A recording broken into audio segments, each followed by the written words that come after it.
the reason I asked you on is you did a show recently on the Persians, the Greek play, The Persians. And in the show, you had a brilliant talk about there was a Greek word for it, which I've now, of course, forgotten, but it meant the cycle of regimes, basically. Yeah. And Right. it comes to mind at this moment. Explain what the cycle of regimes is. Yeah. So whenever a nation or a people is in great chaos and civil unrest like we are now, it's kind of a good time to start thinking about this Greek tradition. It's called anacyclosis is the Greek word that you probably forgot. And, the ancient Greeks were very sophisticated about this. They were good at thinking about the way that different regimes work, different constitutions and governments, and how empires fall. A lot of it they thought had to do with pride, or they called it hubris. We have kind of a modern version of this, which is, hard times make tough men make good times make soft men make bad times. And we're kind of in the, good times make soft men period right now. But, they had a very detailed sort of way. Aristotle, Polybius especially, is known for this, the Greek historian of Rome. And basically the way it works is, you have three basic types of regime. You can have rule by one guy, by a strong man, and that's a monarchy. You can have rule by a few elites, that's oligarchy, and then you can have rule by the people, and that's democracy. But none of those, we tend to think of that and think, we're Americans, so we hate monarchy. We think, oh, monarchy's bad, democracy's good. But I think that's kind of not the whole picture. The Greeks believe that all three of these regimes had good and bad versions, and that as time went by and the people got complacent, each version could kind of corrupt into its bad version. So if you have a king who's genuinely interested in the virtue and the good of the people, who's following what the Greeks might have called the logos, or the kind of truth of reason and goodness, then you have a true monarchy, and that's great. That's sort of how things are supposed to be working. But if you have somebody that just, maybe the son of the king is kind of a spoiled brat and he takes over and he's too proud, that's tyranny. That's where you get all of the stuff that America revolted against. And so usually what happens when you have a tyranny is then like a few good men kind of come up, the Polybius says, and take over, depose the king and take over. And so then you get an oligarchy, which is good, the virtuous, the best men, or this would be called an aristocracy, because that's the Greek word for the best people, right? Then the same thing happens, basically. Aristocracy just becomes ruled by kind of cronyism. People just pass on power to their friends, and you get this little tiny elite. We've got that now in the tech world, right? In Silicon Valley, we started out so excited about all these guys are gonna, take us into the future, the Facebooks and the Twitters and the digital revolution. And then suddenly we realized, no, actually what they're gonna do is they're gonna shore up power into themselves and be this little gang of elites crushing all the free speech out there. So that's kind of, that's aristocracy decaying into oligarchy. And then you get, after oligarchy, you get the people coming up and seizing power. And that's where you get democracy. The people kind of are free, but they live by the laws. This is the good version of that, which we forget all the time, right? In the modern world, we say, oh yeah, freedom, democracy, right? We just do whatever you want. But no, the Greeks, the Spartans actually were known for believing in this. Demaratus, the Spartan king, said, the Greeks live by freedom and their laws. Those are the two things that they love. And when you forget the and their laws part, then you get what we're doing now, which is mob rule. And then what happens after mob rule? Well, some big strong man comes up and you start the cycle again, because the strong man just sort of quells the mob or leads the mob, basically using the military, and becomes the king again. And so we're kind of, what's funny about this is it used to be very basic, very fundamental to the way people thought about government. And it's fundamental because it's basic and true. You look at like Chaz or CHOP, that autonomous zone that they made in Seattle, and you watch these kids basically and thugs taking over the streets, and you think, oh great, wait 5 minutes and what's going to happen? You're going to get a warlord. And in fact, of course you did. A warlord arose, because that's how the cycle of regime works. And it's a little heartbreaking to sort of see it play out, because it's just so obvious to anybody who's schooled in this stuff. But I do think that it can help us understand. Yeah, so we're at this moment where it seriously looks like the republic is devolving. We're in that moment in the cycle of regimes when the republic starts to devolve into chaos and strong men step up. You and I were talking off camera, and we both almost simultaneously started to compare this to a moment in the history of the Roman Republic, which is sometimes called the era of the Gracchi, which does sound a little like a Warner Brothers character, but still. What is the similarity between us, where we are in our republic, and where the Roman Republic? Where would you put us on the timeline with the Roman Republic? Yeah, so this is where I mean, this is going to be the next episode of Young Heretics that I record, so people can kind of like learn about this moment if they want to.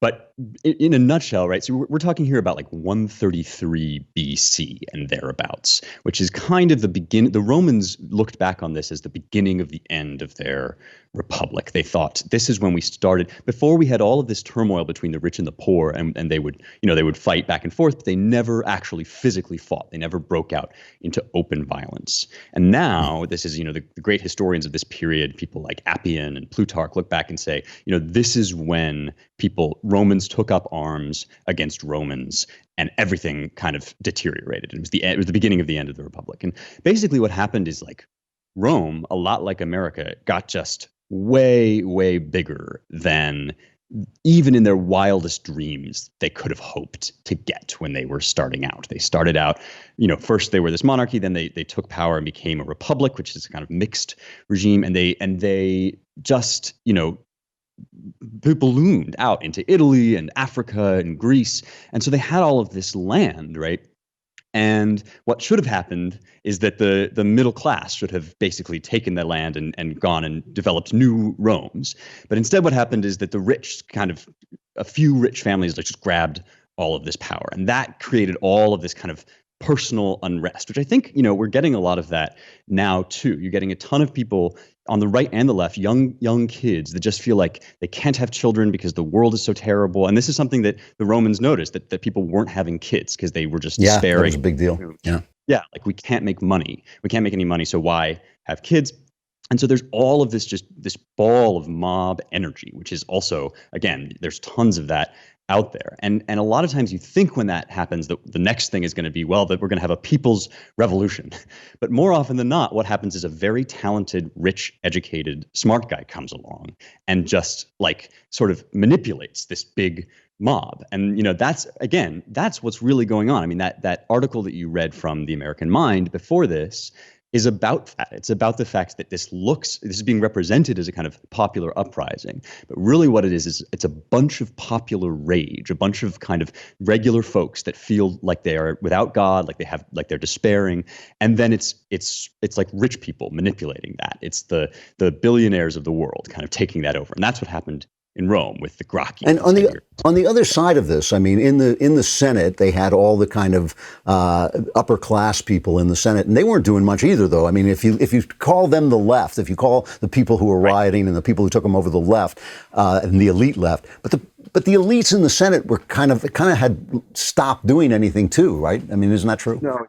Yeah, it's totally true. It's like, this is what we call conservative ink now on the right.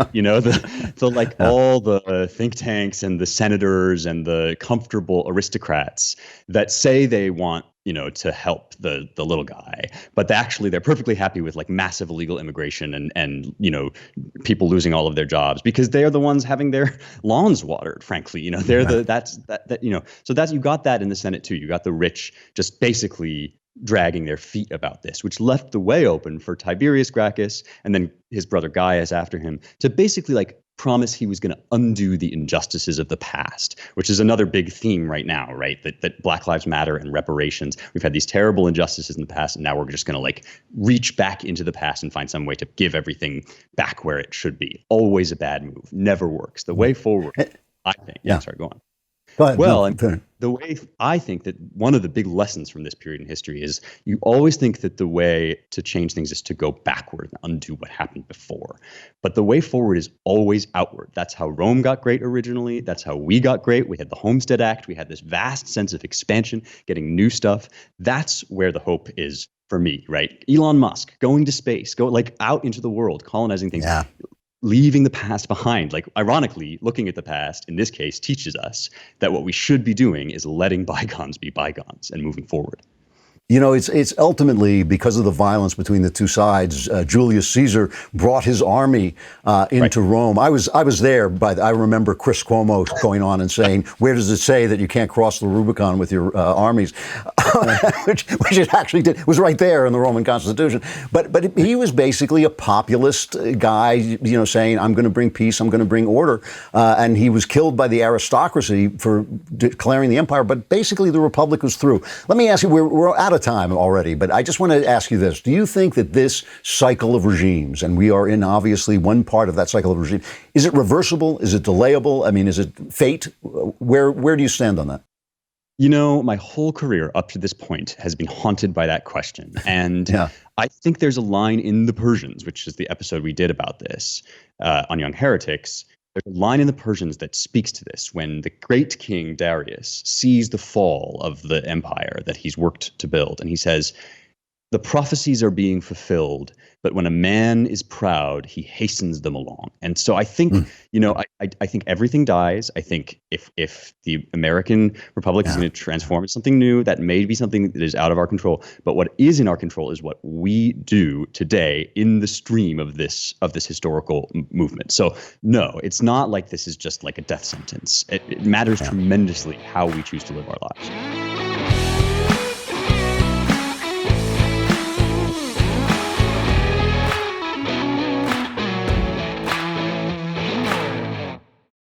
This video is sponsored by BlinkSale, the revolutionary invoicing software for contractors and small businesses.